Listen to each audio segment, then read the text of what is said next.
Hello, my amazing first grade artists. Happy New Year. This week, we are going to be starting our last new art project of the semester. And that new art project, my friends, is going to be monsters. Not just any sort of monster. If you look at our monsters' bodies, you'll notice that they're full of colors in a circular shape. We're going to be filling in some color wheels today, talking about primary and secondary colors, and also using our pincher fingers to do some ripping. So get your pincher fingers ready, and let's go take a look at what art materials we need to start our art project today. All right, artists, now that you have your art supplies out, let's go ahead and open up our folder. There's a few things that we need today. The first thing we need is this picture of a color wheel. The second thing we need, there should be 6 colors of the rainbow. 1, 2, 3, 4, 5, and 6. And these are all square pieces of paper. All right. And there is a gray and a black piece of paper that should be left in your folder still, my friends. Yep, perfect. So go ahead and leave the black and the gray for today. Let's pull that color wheel out in front of us. So the first thing I want you to notice, my friends, is that there are no names of where our color goes yet, because we want to fill in our color wheel today. So I'm going to go ahead and I'm going to label my color wheel first. The first type of colors that we want to put on our wheel today are our primary colors. Remember, our primary colors are colors like red, yellow, and blue. These are the colors that we even see at school. For example, in the primary center, our school building, there is a red and yellow staircase. And there is a blue line that goes down the middle of every single hallway. Isn't that cool that our building also happens to be the primary colors? So here's where we're going to put our primary colors today, my friends. First of all, I'm going to start in the top little pizza wedge, I like to call it, and I'm going to put a letter, R. R is for my friend red. I'm going to then skip a pizza slice. That one's going to stay empty for a moment.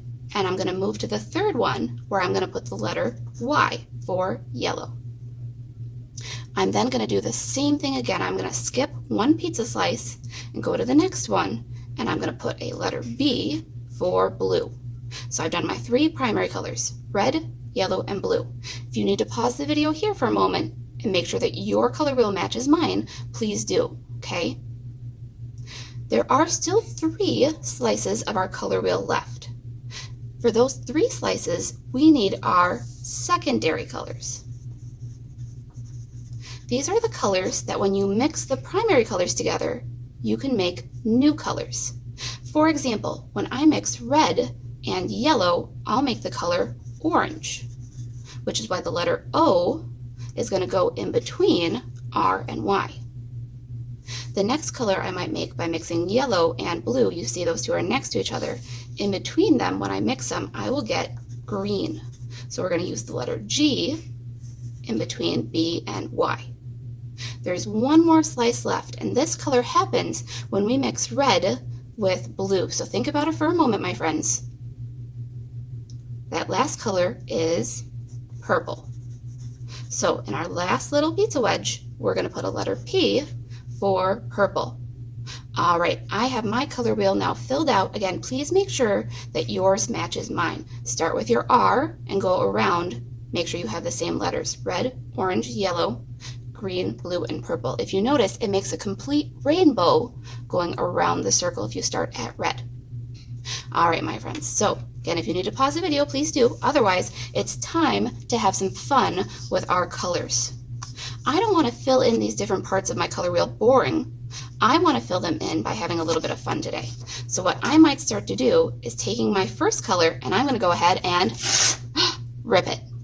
Now, I don't want really big pieces. I want to have pieces that are about this size at the biggest. You might even need to make them a little bit smaller than that, because all of these pieces are going to fill in the pieces of our color wheel today. So I'll start with my first color, and I'll rip it up. I don't know how much I'm going to need just yet, but I'll start with a small little pile at least. Again, I'm keeping my pincher fingers close together to rip my pieces so they're a little bit smaller. Now, if you remember, my friends, we had that paint bag that I gave you with that white paint and your paintbrush, and there was also a glue stick in there.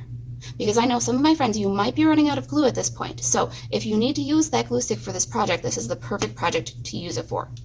What I need to do now is fill in just my red pizza slice with my glue. So I'll go ahead, I'll use my glue stick. Try not to get outside of that pizza line. It's okay if you do accidentally a little bit, but we want to fill in that whole shape completely, my friends. There should be no large white spaces inside of that part of our pizza slice. So I'll go ahead and I'll start grabbing up some of my pizzas. Oh, I keep trying to say pizza, and I mean to say pieces. And I'll start filling them in. And again, I'm going right along these lines to help gauge how I'm filling mine in. I don't want to go really, really far out. So maybe I'll put a little bit of glue on top of this bit here, and I'll turn my piece sideways.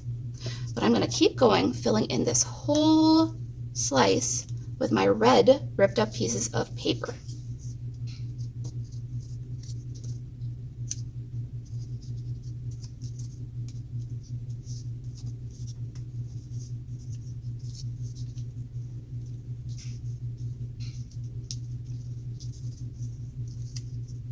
Now, when I get done with my whole slice, I want to make sure that those pieces are really stuck well. So I'm going to use my flat hands.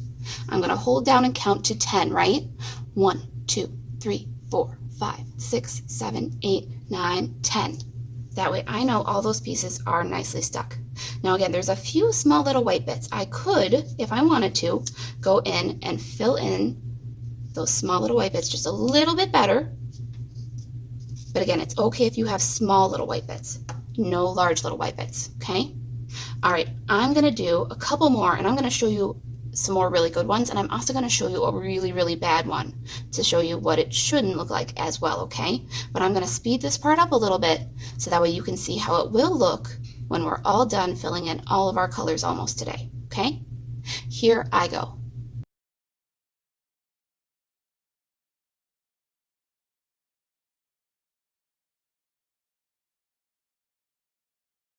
As promised, here's my color wheel. Like I said, I did a great job on almost all my colors, but oh my gosh, look at my purple. By the end of it, oh my gosh, I was having fun ripping the paper, but I just wanted to get done.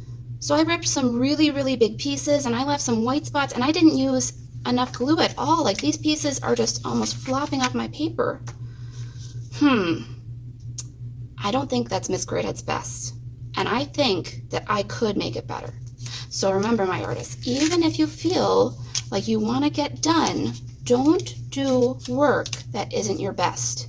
If you need to take a break and come back and finish this color wheel maybe at a different time, that's okay, right? But don't try to rush through it and not do your best, okay? Remember, make sure that your pieces are small enough that they will fill in that pizza slice, not leave any large white spaces, and make sure when you're using your glue, you really fill up that whole slice well, okay? So I'll try one more time to see if I can finish up my color wheel today. What do you think, artists? Can Miss Greathead do better? Say, of course she can. You know I can do some amazing work, my friends, and I know that you can do amazing work too. So I'm filling in my pieces better this time, using my smaller pieces that fit better, making sure I don't leave any large white spaces. And once again, when I'm done with a whole part of my slice here, my purple slice, I want to make sure that I'm going to hold it down with my hands and count to 10, right? Now, your hands might get very gluey while you're doing this project, my friends. If you need to wash your hands during the project, you can. You can get up and do that and come back and just pause the video when you need to, right? Also, if you'd rather use glue bottle for this, you can do that too.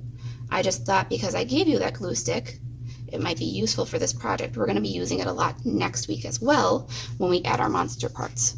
1, 2, 3, and 4, 5, 6, 7, 8, 9, 10. So if you look at my color wheel now, artists, again, I used small enough pieces that they stayed in their own slice. I covered up any large white spaces. I still see a few that I could go back and I think I could do a little bit better. And I see all 6 colors, red, orange, yellow, green, blue, and purple in color wheel order. They have to be in that order that I showed you at the beginning of this video, okay? Now I'm going to go ahead and clean up a little bit, and then we're going to talk about your homework this week. In Seesaw, my friends, there is 2 questions, okay? Those 2 questions are going to ask you about some colors. The first question is going to ask you, and these are a review from last year, what are the 3 primary colors? Those are the first 3 colors that we put on our color wheel, and I'm pointing to them right here again, my friends. So if you're not sure, you can come back to the video and look. I'll point on them here as well. These are our 3 primary colors. And then there's going to be a second question, and that second question is going to ask about the secondary colors. And those are the second ones that we put on as well, those ones right here. So you're going to need to answer those 2 questions in Seesaw this week. What are the 3 primary colors? And what are the 3 secondary colors as well? As always, you can either color them on there, or you can do a voice recording, whatever works best for you, my friends. Now, for this week, don't put it back in your art folder yet. Make sure that you let your color wheel dry, and then next week we will be finishing it up, so make sure that it does go in your folder when it is dry. All right, my artists, I hope you had some fun filling in our body for our monsters that we're going to make, tearing up some paper, and again, please don't forget to go to Seesaw and answer those 2 questions for me. As always, my artists, have fun creating.